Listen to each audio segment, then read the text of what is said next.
일본뿐만이 아니라 우리나라도 노인복지 현장에서 자기결정권이 중요하다. 이러한 사회적 이슈가 대두된 지가 꽤 됐습니다. 그러나 일본과 우리나라가 좀 시간적인 편차가 있을 수밖에 없는데요. 일본은 1999년에 성년 후견 제도가 본격적으로 도입된 걸로 그렇게 알고 있습니다. 그런데 우리나라는 일본이 성년 후견 제도를 도입한 그해 99년에 우리나라도 성년 후견 제도가 필요하다라는 논의가 시작이 되었습니다.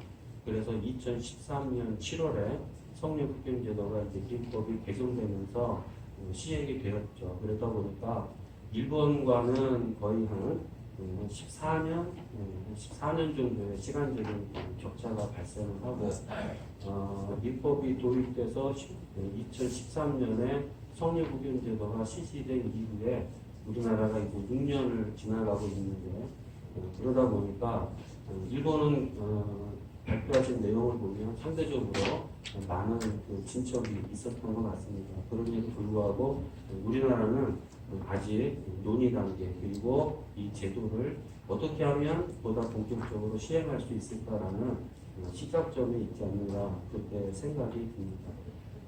발표자께서 언급하신 일본의 노인 인구 현황 또는 여러 가지 어르신들에 대한 노인에 대한 그런 상황에 대해서 발표를 해주셨는데, 그 자료를 참고를 해보면 일본과 우리나라가 그닥 그렇게 차이가 나지 않는다라는 생각을 하였습니다. 2019년 올해죠 7월달에 발표된 자료에 의하면 우리나라 노인 인구가 7,800만 명이 넘어서서 노인 인구 비율이 15%를 넘은 것으로 조사가 되어서 우리나라도 본격적인 고령 사회로 이미 접어들고 그 속도가 점점 빨라지고 있다는 것을 확인할 수 있었고요. 독거노인도 137만 명으로 확인이 되었고, 중앙치매센터에서 발표된 자료에 따르면 2018년 65세 이상 고령자 치매 유병률이 10.2%, 그에 따라서 75만 명의 치매 환자가 지금 현재 계시고요. 25년에는 108만 명, 50년에는 303만 명으로 고령자 치매 환자 수가 증가할 것으로 전망하고 있습니다. 노인보호 전문기관에서 발표한 학대 현황 보고서를 참고해 봐도 2015년에 학대 신고 건수가 8,087건에서 18년에는 1,294건으로 증가하고, 학대 사례가 3,818건에서 5,188건으로 증가하는 등 이와 같은 여러 가지 우리나라 노인 인구, 노인들의 지금 현재 상황들을 살펴봤을 때 일본의 현황과 우리나라의 현황이 그다지 다르지 않다. 다시 말씀드리면 성년 후견 제도가 일본에서만 정말 필요한 제도가 아니라 이미 우리나라에서도 그 필요성이나 그 중요성은 사회적인 이런 현상을 놓고 봤을 때 너무나도 중요하다. 그래서 이러한 논의들을 좀 더 확대하고 우리가 시적절하게 대처할 수 있는 제도의 발전이나 정책이 필요하지 않는가 이런 말씀을 드립니다. 그럼에도 불구하고 현실은 어떤가를 저희가 한번 자료를 찾아봤는데, 노인들을 대상으로 한 성년 후견 이 사례가 전체적으로 이렇게 통계된 현황 자료가 없었습니다. 가장 근접한 자료가 법원행정처에서 2018년 9월 17일 발간한 2018 사법연감에서 그 자료를 좀 찾아봤는데요. 2017년 기준으로 해서 후견 사건이 1,888건이 사건이 처리가 되었다고 합니다. 그중에 성년 후견이 4,571건, 한정 후견이 897건, 임의 후견이나 측정경 같은 경우 26건, 464건 이렇게 진행되어 왔는데, 그 중에 노인에 대한 성년 후견은 2% 미만으로 이렇게 나와 있지 정확한 건수가 조사되지는 않았습니다. 이것만 봐도 지금 현재 노인 어르신들에 대한 고령자 치매 어르신들에 대한 이 성년 후견 이 제도가 전혀 현장에서 현실적으로 적용되지 못하고 있다라는 현실을 우리가 발견할 수 있었습니다. 그럼에도 불구하고 우리가 이제 성령 후견 제도에 대해서 지금까지 이제 논의를 했는데요. 저는 이제 이 토론에 임하면서 성령 후견 제도가 과연 만병통치약이냐, 그건 아니다라는 말씀을 좀 드리고 싶고, 발표자께서도 이 노인학대 어르신들의 자기결정권을 보장하기 위해서는 성령 후견 제도 하나만 가지고 해결할 수가 없고, 여러 가지 다양한 방법으로 중층적으로 접근할 필요가 있다, 이렇게 말씀을 해주셨는데 저도 거기에 전적으로 동의하는 바입니다. 여러분들이 다 아시다시피 어느 정책이나 제도가 완벽할 수가 없듯이 성령 후견 제도도 마찬가지라고 저는 생각합니다. 특히나 이제 국가인권위원회에서 2013년에 성령 후견 제도를 시행하면서 권고하는 내용이 있습니다.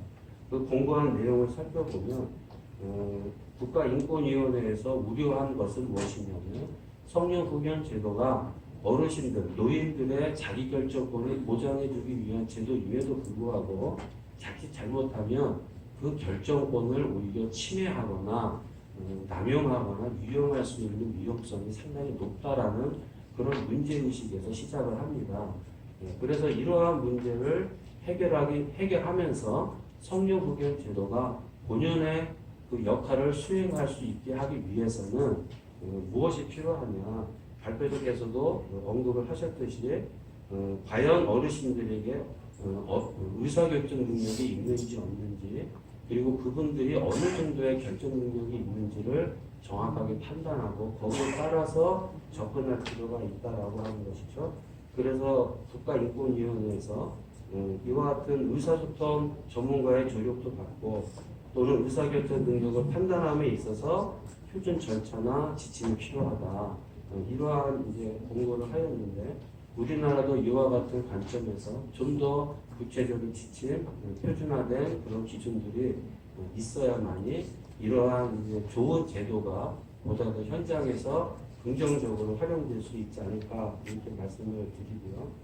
또 한 가지 이 성령 후견 제도가 가지고 있는 한계점이라고나 할까요? 아니면 보완해야 될 내용이 있는데 그것이 뭐냐면 2014년에 유엔 장애인권리위원회에서 공고한 내용인데 이 성령 후견 제도를 대체 의사결정 제도로 유엔을 바라봅니다. 왜냐하면 어르신들의 의사결정을 후견인이 대신하기 때문에 대체 의사결정 제도라고 이렇게 이야기를 하는데 이것이 과연 그러면 본질적으로 노인들의 의사를 얼마만큼 반영할 수 있느냐, 어떻게 보면 당사자의 의사결정이라기보다는 후견인의 의사결정이 더 많이 반영되는 게 아니냐, 유엔에서는 그것을 걱정하는 것이죠.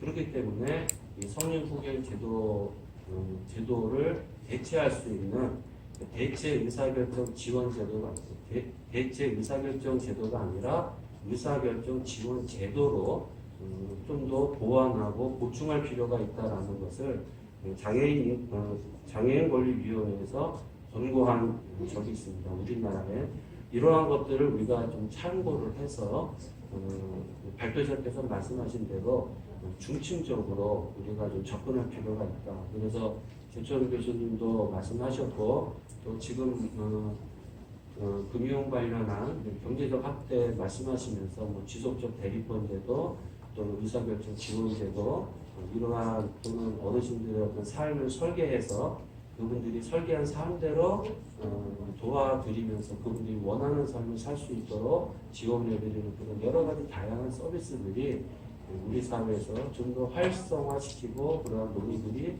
더 많아져야 되지 않느냐. 그래야만이 노인들의 자기결정권이 보장되고 그 자기결정권을 통해서 본인이 자기 삶을 살 수 있고 그러한 힘을 통해서 본인의 노후를 행복하고 인간답게 살 수 있지 않을까, 그렇게 생각을 합니다. 그리고 마지막으로 이와 같은 논의의 장이 우리나라 어르신들의 이러한 더 행복하고 인간다운 노후의 삶을 위해서 굉장히 중요한 그런 의미 있는 시간이라고 생각이 들고, 여기 계신 우리 모두가 다 같이 이와 같은 문제에서 같이 함께 노력하면서 이 문제를 해결해 나갈 수 있었으면 좋겠다라는 내용으로 토론을 마치는